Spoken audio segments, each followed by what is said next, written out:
morning. Morning, boss. How are you, mate? Yeah, good, and you? Yeah, I'm very good, very good. Have you got anything? You bringing anything to the table for today? Any questions for us? Just my lovely smile, bit of banter. That's it? That's what you're bringing? Yeah. Well, that's all we want, really. That's all we want. Let's hear about your putter, because people have been sending me questions once you put that on Twitter and Instagram. They want to know about your putter. So, well, I'm going to do a video on it. So I don't want to give too much away, really. Right. But I was selling a few bits on eBay, a few of my old clubs and things like that. And I always keep my eye out for Scotty Camerons, as you know.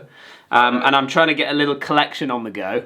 But I've always liked the this one here. You see that? Yeah. Can you see that one there? And it's the number 3, and I really like the sort of the neck on it for a start. I love the sort of profile of the head. It's not, I wouldn't say it's the number 1 putter for me in the fact that it hasn't got a line on it, which is a little bit of a shame. So I do like a line, but I accidentally it was on there for a certain price, and I put an offer in for a lot lower price, not expecting to get it, and he accepted it. So, It's good though. well, yeah. But I wasn't, my plan this is what happens in lockdown, isn't it? You sat there, you're a bit bored, Too much time in your hands. put a bid in or an offer, and it was like, oh, he's accepted. I'm like, oh, okay. So anyway, since then, it arrived. Can you see that? Yeah. So we've had an incident in delivery. So it came in the box. The box was a bit crumpled up. And I've got it's got a massive crimp in the shaft, and it's bent, and it's just a mess, absolute mess. So it's such a shame, really. But I have a plan. You've always got plans. They used to get me in trouble when we were younger. Yeah, they did. Yeah, they got us both in trouble. But I've got a plan with that one that I want to do. I'm going to do something with it. I'm sure you'll be involved at some stage, but there will be. I've got a plan to do something with it. So another video to follow on with that putter, and maybe a little journey with that putter. So keep your eyes peeled for that one, Lester. I literally can't wait. I bet you can't. I'm so excited.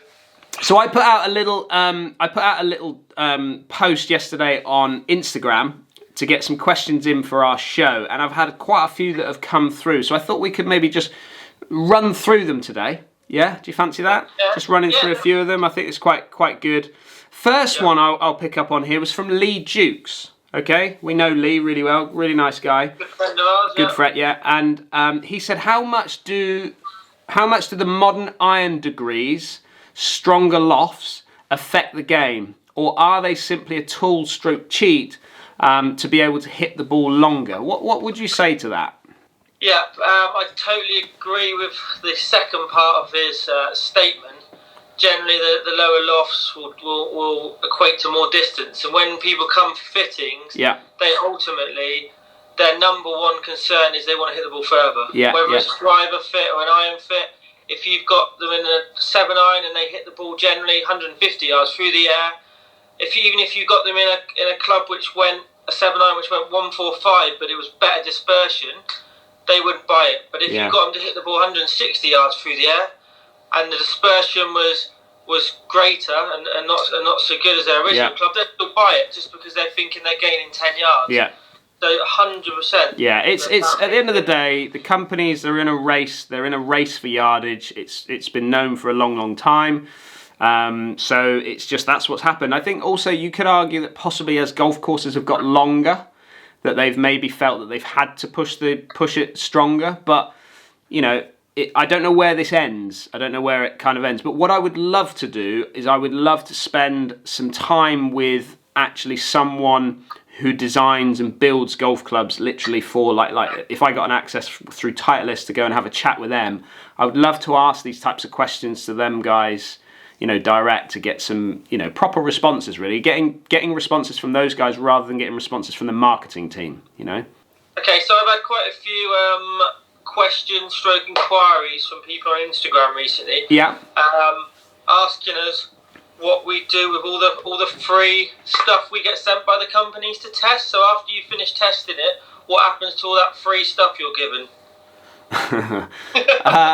Right. So as it stands at the moment, Lester and I don't get sent any products to test from the marketing teams of these companies. It's something that we're trying to work on. It's something I'm trying to get contact with these guys to get that done. Now, when I was working with Mark, obviously every time that there was a release of a club or about a release that was about to happen, a whole box of clubs would arrive from the marketing team, from, let's say, Callaway or Titleist or whoever, and it would be just bundles of clubs that we would then go out and test. So all those videos that you saw us testing, that would happen, and after that, either the marketing companies would ask for them back, which some of the companies did, but for the most part, a lot of them didn't get asked for them back. So Mark would have like a big wad of clubs lying around, and we had them all in the studio, didn't we? Yeah.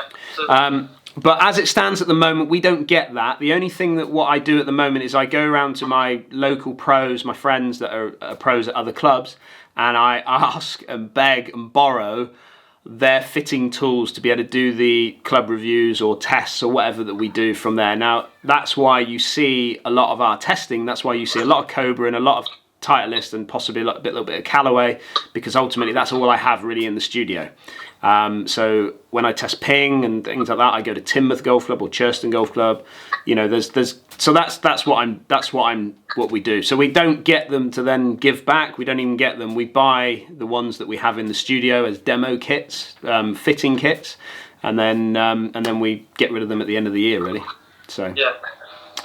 And also we're reliant on people's, like, members giving us stuff they want. They might have we got a couple of wood-netted golf clubs that someone's given me to do some testing with. So that's always quite good as well. And people sort of say, have a go with that, see how you get on with that. And I'm hoping that will change as time goes on. Obviously, these companies will build trust in the channel, in us, once they've built that trust, they'll start to open themselves up and possibly send out some equipment for us to test. But we're not there yet. Hopefully it won't be long, but yeah. I've got another one here, which this could open up a can of worms. All right, and it's Sunday. It's early. It's an early Sunday morning one. This one, it's not. You shouldn't really be talking about it. But anyway, I will bring it up, and I've had a go at this. But could you chat about the effect of shaft weight on launch and ball flight versus shaft flex? That is an early morning. That's Sunday morning, too early for that. But what I've done, okay, all I've taken from this is I'm thinking about the shaft weight and how does it change, or how can it affect the launch of the ball, okay? And I've just been out and hit some balls to get some testing done with 4 different shafts, okay? I stole Laura's driver. Lester will know exactly what this driver is. This is the Cobra F8 driver. Okay. That's my favourite driver. Yeah, it's a 9.5 set up at 9.5 in all the shafts that I set up for, okay? And I had the shafts that I had from the shop from my fitting cart from the Cobra stuff, and these are the Helium UST, and they're the black version, and I've got a stiff, a regular, a light, and a ladies, okay? So I've hit 5 or 6 shots with each one to see what the launch differences, if there would be any launch differences in them, okay? Now this is literally opening up a can, this is going down a rabbit hole that really on a Sunday morning I don't want to go down, but I think it's a fair question, and it's one that I can't really answer, but I just want to share with you the numbers that I got. Now I'm not swinging it great at the moment because I literally haven't played golf for such a long time, so there's not a great, but we can take a little bit from this. Right, so we'll start off with the stiff, okay, which is 59 grams in weight, and I launched that on an average over the 5 shots that I hit at 15.5 degrees as a launch, okay?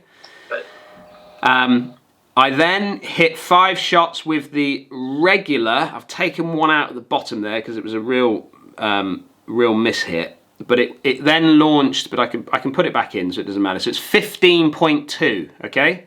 So we've gone from 15.5 to 15.2. So it's the regular flex is 58 grams, so it's a gram lighter. So it's launched slightly lower, yeah?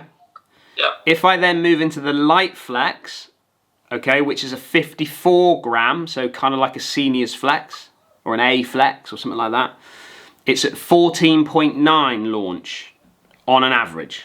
Okay, so I've reduced the launch again.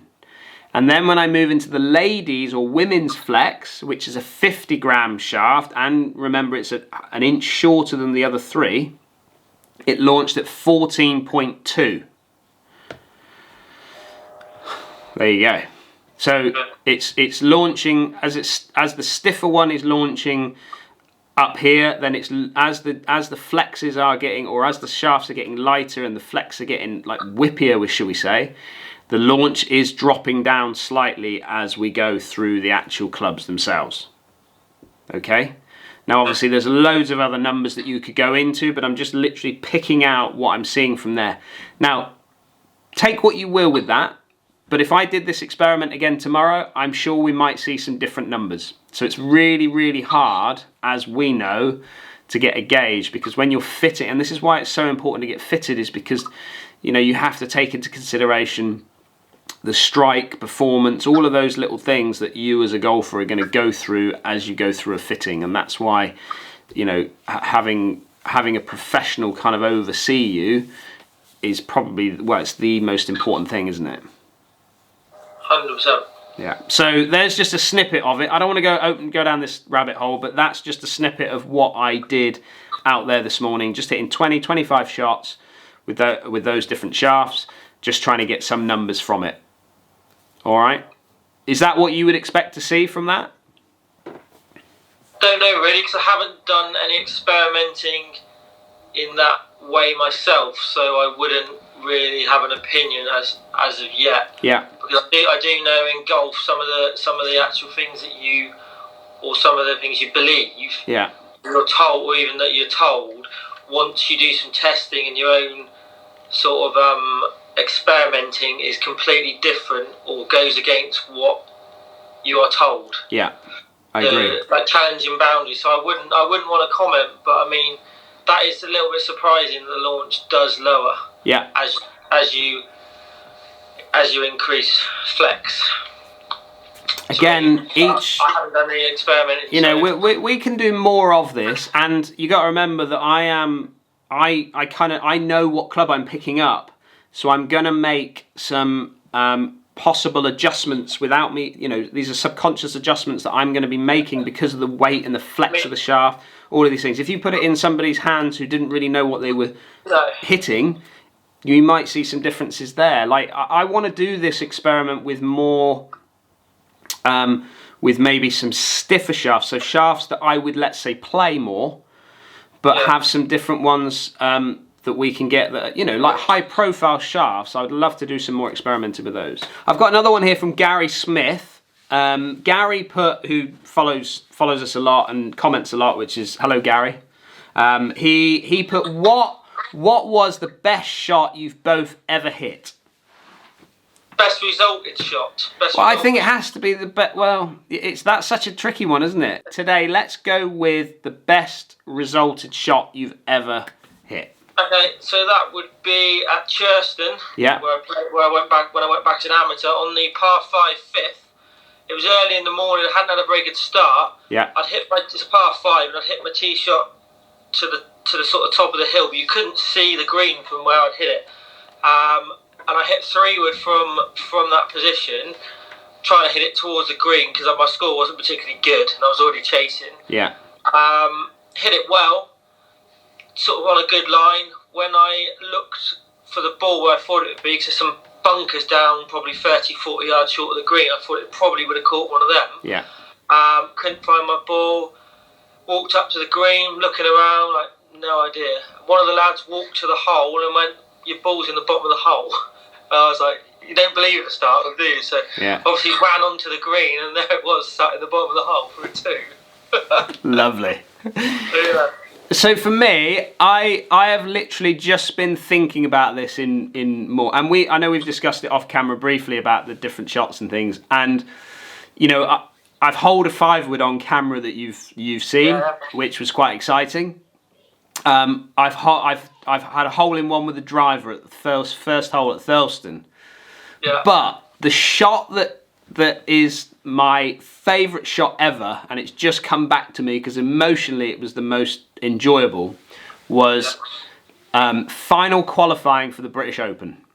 Okay, and it was on I think it was the second day, and I was playing with Stephen Bowditch. Okay, who plays in the US now. He's an Australian guy, and he was leading the 2-day final qualifying to get to St George's, and we had this crowd with us the second day. It was a big, it's the biggest crowd I've ever played in, and we got to this par 3, which I think is 16 or 17 at Littlestone in Kent, and it was a par 3. It was about 170 yards. Can we just have the highlights? But this is it. This is it. This is it. You sent like 20,000 people to sleep so far. And I hit this shot. The wind was off the left. I hit this 8-iron, and I stuck it to about 6 feet. But the crowd, it was like a proper on TV crowd moment. And it gives me. Did you make the putt? No, I missed the putt. And I missed the putt and missed the cut. So your best ever shot, you made par. I made a solid par, yeah. But emotionally, that was you can't, the adrenaline. Normally I would never have got an 8-iron there, but because I was so pumped up and adrenaline was pumping and Big Stevie remembers it. Yeah, oh yeah, Sam still remembers that. My caddy Samuel, yeah, he remembers that one. He definitely remembers that one. I think he was more emotional than I was at that point. he actually thought we were getting in. On one shot. So I have one more question for you. Okay. And it is from Matt Todd. Okay, Matt, you know Matt. And Matt has asked here. How many drivers do you reckon he's bought in lockdown? Oh, don't. I am concerned. I'm concerned for him because he's literally that boy can buy some kit, can't he? Yeah, he can buy some kit. So Matt has asked, any life changes coming from lockdown? So when you return to normal, are you going to change anything in your life, Lester? Yeah, I've decided I'm going to find a wife. Are you? I've been on my own too long inside, and I need someone to look after me, basically. Yeah, is that right? I mean, my mum looks after me well, to be honest, but I'm going to be 40 this year. I think it's time I found a wife, so... Get a wife. Yeah, because I need to be... If this ever happens again, I need to be looked after. I do need to... I'm happy because that means we get to go on a stag do. Yeah, the world's worst stag do. The world's worst stag do. Hey, if I've got anything to do with it, it will be the world's worst stag do. For me, I have just one thing that I've really enjoyed is actually spending more time with the family. Nice long walks, things like that we've done that we've never used to do. You know, we've never really done that sort of stuff as a family. And I think if anything, this is what this has done is it's brought. I would say it's brought families, hopefully most families, but it's brought families together, you know. It's certainly, spending more time with the kids, spending more time with Laura. It's just been nice. We've run out of things to say to each other now, Laura and I, but it's been nice. So maybe that is going to be maybe a slight change when it's all done. Yeah, absolutely. I think, like I said, we've got to look at the positives from this. It just not just environmentally, but individually for yourself, isn't it? Yeah, absolutely. Yeah. I think there's a lot of people sort of having a good reflection on what they've done in the past and what they're going to be doing moving forward. I've spoken to a few people, and that's kind of some of the things going through their minds, whether it's career changes or getting married or whatever it is. It's right, mate. Anything else you want to say? No, just hopefully in the next couple of weeks we may be back playing golf from what I hear. Fingers crossed. Fingers crossed, so that'd be good. Yeah. Be nice to get out on the golf course. Yeah, get a course vlog done around Torquay possibly. Might do one of them. Yeah, it'd be nice. That would be nice. The course is in such good condition. It'd be so nice to get one done now. Yeah. Yeah, it'd be really, really good. But it's going to be if it comes back, it's going to be carnage. golf, people wanting to play golf. It's going to be carnage. Yeah. But, you know, rightly so, you know. Right, guys, thank you very much for watching. Don't forget, if you're new to the channel, hit that subscribe button. Give us a thumbs up if you like what you're seeing, and ring that bell. Got to ring that bell, people. Get you more notifications of videos coming your way. And as always, stay safe, and we'll see you next Sunday. See you next Sunday. See you next Sunday. See you next Sunday. Have a good week. Cheers, mate. Bye-bye.